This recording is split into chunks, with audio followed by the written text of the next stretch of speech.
एक गांव में औरतों की चोटी काटने की घटना हुई। जैसे ही रात होती एक चुड़ैल अपने हाथ में खंजर लेकर आती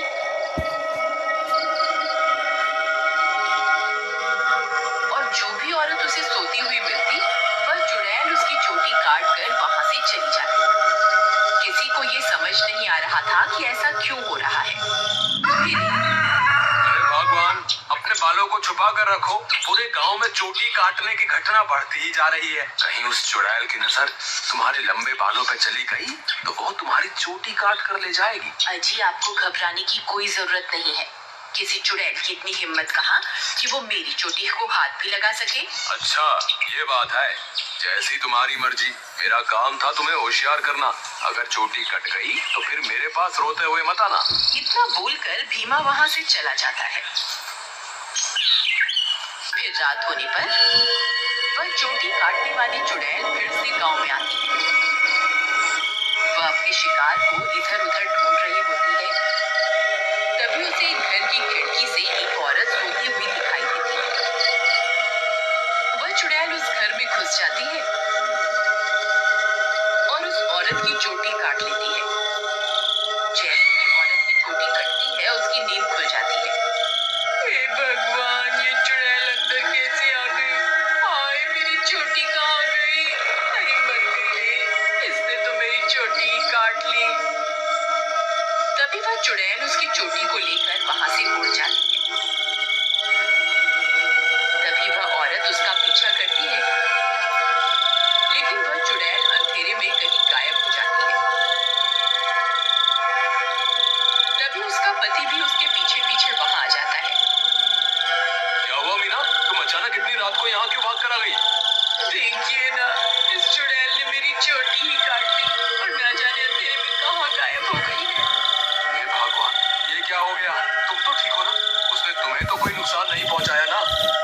फिर वे दोनों उदास मन से वापस अपने घर आ जाते हैं।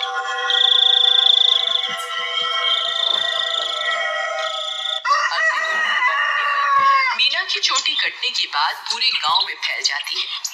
सब लोग उस चुड़ैल के बारे में बातें कर रहे होते हैं। फिर भीमा को अपनी पत्नी की फिक्र होती है तो वह अपने घर की ओर चल देता है।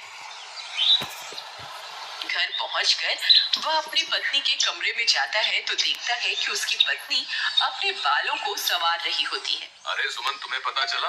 कल रात को मेरे दोस्त मोहन की पत्नी की चोटी उस चुड़ैल ने काट ली। मुझे तो तुम्हारे लिए बहुत डर लग रहा है, कहीं वो चुड़ैल यहाँ ना आ जाए। अजी, हमें घबराने की कोई जरूरत नहीं। आप डरिए मत, मुझे कुछ नहीं होगा। सुमन, तुम्हारे बाल तो दिन ब दिन लंबे ही होते जा रहे हैं। पहले तो ये इतनी तेजी से नहीं बढ़ रहे थे, ये अचानक से इन्हें क्या हो गया? अजी, मैं अब अपने बालों की कुछ ज्यादा ही देखभाल कर रही हूँ ना, इसलिए। ठीक है ठीक है, तुम अपना ख्याल रखा करो। मैं अपने दोस्त मोहन से मिलकर आता हूँ।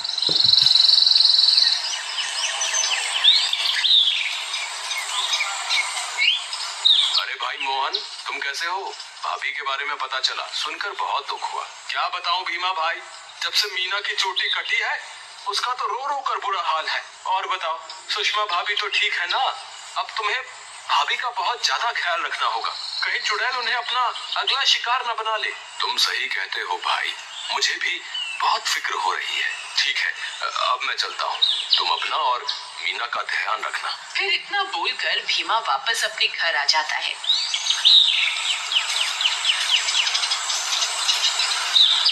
रात होने पर भीमा सो रहा होता है।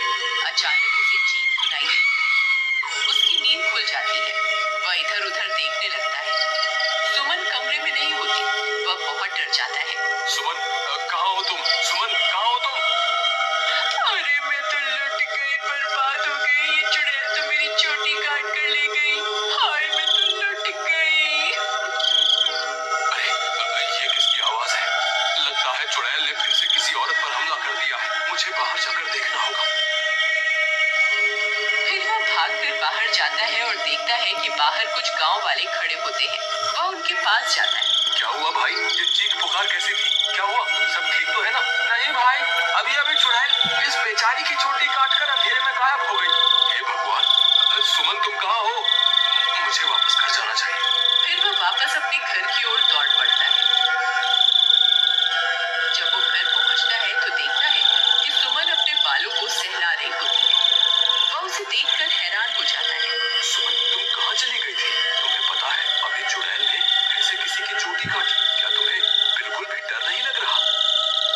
उसकी बातों को अनसुना कर देती है और खुशी खुशी अपने बालों को सहलाती रहती है। सुमन के बाल अब और भी लंबे हो चुके होते हैं। ये क्या सुमन, तुम्हारे बाल तो एक दिन में ही इतने लंबे हो गए, ये कैसे हो सकता है? भीमा सुमन के बाल देखकर घबरा जाता है। उसे समझ नहीं आता कि आखिर ये सब चल क्या रहा है। फिर अगले दिन सुमन के बालों की लंबाई की चर्चा पूरे गांव में फैल जाती है। सब लोग उसके बालों के बारे में बातें कर रहे होते हैं। अरे भाई, जब जब चुड़ैल किसी की चोटी काटती है तब तब भीमा की पत्नी के बालों की लंबाई बढ़ जाती है।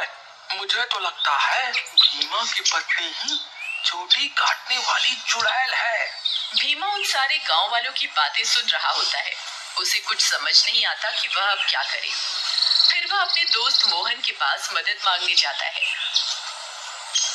मोहन भाई, मुझे लगता है सुमन ही चुड़ैल है जो गांव में सबकी चोटी काट रही है। तुम ऐसा क्यों कह रहे हो भाई? भाई, जब जब किसी की चोटी कटती है तब तब सुमन की बालों की लंबाई बढ़ जाती है। और कल जब चुड़ैल का हमला हुआ तब सुमन अपने बिस्तर पर भी नहीं थी, फिर अचानक पता नहीं कहां से आ गई। अगर ऐसा है तो हमें कुछ ना कुछ करना होगा। तुम आज रात को सोने का नाटक करना, फिर जैसे ही भाभी घर से निकले तुम उसका पीछा करना, तब दूध का दूध और पानी का पानी हो जाएगा। मोहन भाई, तुम भी मेरे साथ मेरे घर चलो, तुम वहीं छुप जाना, फिर हम इसे रंगे हाथों पकड़ेंगे। ठीक है, चलो फिर।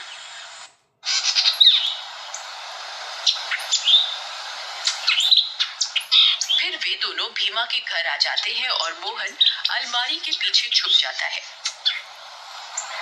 रात होने पर भीमा सोने का नाटक करता है। तभी सुमन उठती है और घर से बाहर निकल जाती है। भीमा भाई उठो, देखो भाभी घर से बाहर निकल गई है।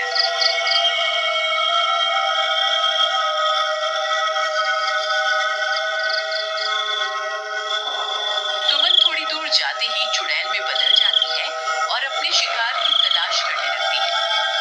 भीमा और मोहन की आंखें फटी की फटी रह जाती हैं। भीमा भाई, तुम्हारा शक सही निकला, तुम्हारी बीवी तो चुड़ैल निकली। मोहन भाई, अब क्या करें? ये जरूर अपने शिकार की तलाश में निकली होगी। अगर हमने इसे नहीं रोका तो आज ये फिर से किसी की चोटी काट लेगी। लेकिन भीमा भाई, भाभी सबकी चोटियां क्यों काट रही है? मुझे क्या पता भाई, जब तू अपनी भाभी से मिलेगा तो पूछ लियो। चलो इसका पीछा करते हैं। थोड़ी दूर उसका पीछा करने पर चुड़ैल एक जगह पर रुक जाती है।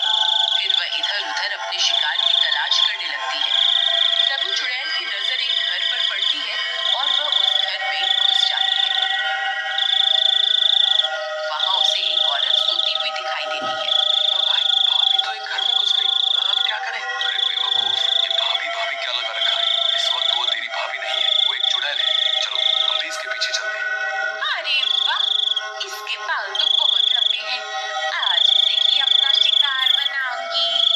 तभी भीमा और मोहन वहां पहुंच जाते हैं। रुक जाओ भाभी, मैं आपको ऐसा नहीं करने दूंगा।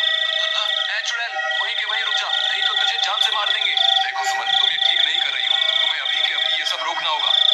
ए मूर्ख इंसान, मैं कोई तेरी सुमन नहीं हूँ। मैं एक चुड़ैल हूँ। बस मुझे थोड़ी और बालों की जरूरत है, फिर मैं महाशक्तिशाली बन जाऊंगी। फिर हर तरफ सिर्फ मेरा ही राज होगा। भीमा भाई, तुम इसे बातों में उलझाओ, मैं पीछे से जाकर इसकी चोटी काट दूंगा। फिर भीमा चुड़ैल को अपनी बातों में उलझाता है।